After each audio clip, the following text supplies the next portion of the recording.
আসসালামু আলাইকুম। আপনারা সবাই কেমন আছেন? আমিও আল্লাহর রহমতে ভালো আছি। আমার ভিডিওটি কাছে কিংবা দূরে, দেশ কিংবা দেশের বাহিরে যারা দেখছেন তাদেরকে অসংখ্য ধন্যবাদ। এদিকে আমি আলুটা ভাজা ভাজা করে নিচ্ছি, যেহেতু বিরিয়ানি রান্না করব। আমার শিফা মা তো বিরিয়ানি খাওয়ার জন্য পাগল হয়ে আছে, তো ভাবলাম যে ওকে বিরিয়ানি রান্না করে দিই। তো এদিকে আমার আলু আর মাংস ভাজা হয়ে গিয়েছে। এখন সব মশলা ভালোভাবে কষিয়ে নেব।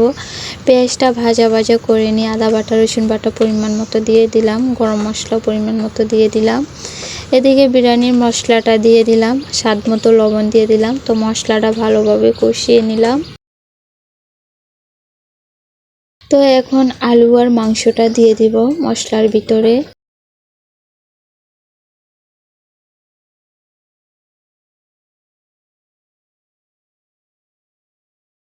আমার ভিডিওটি যদি ইউটিউব চ্যানেল থেকে দেখে থাকেন প্লিজ সাবস্ক্রাইব করে পাশে থাকবেন।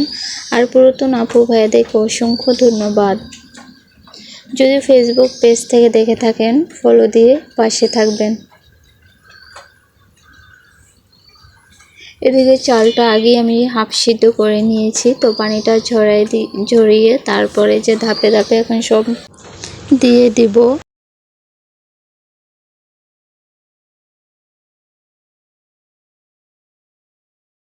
তো এভাবে দম বিরিয়ানি খেতে খুবই ভালো লাগে।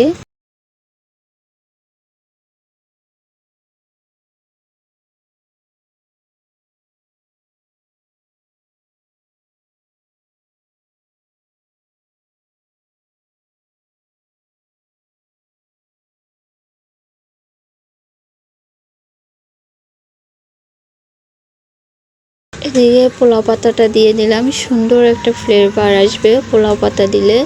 তো অফ ক্যামেরার ভিতরে আমি একটু কেওড়া জল দিয়েছিলাম।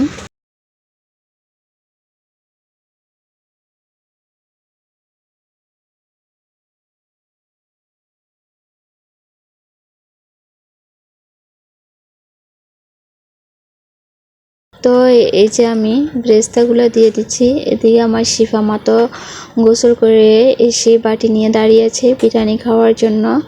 তো আজকে বিরিয়ানি রান্না কেমন হয়েছে সবাই কমেন্টের মাধ্যমে জানাবেন।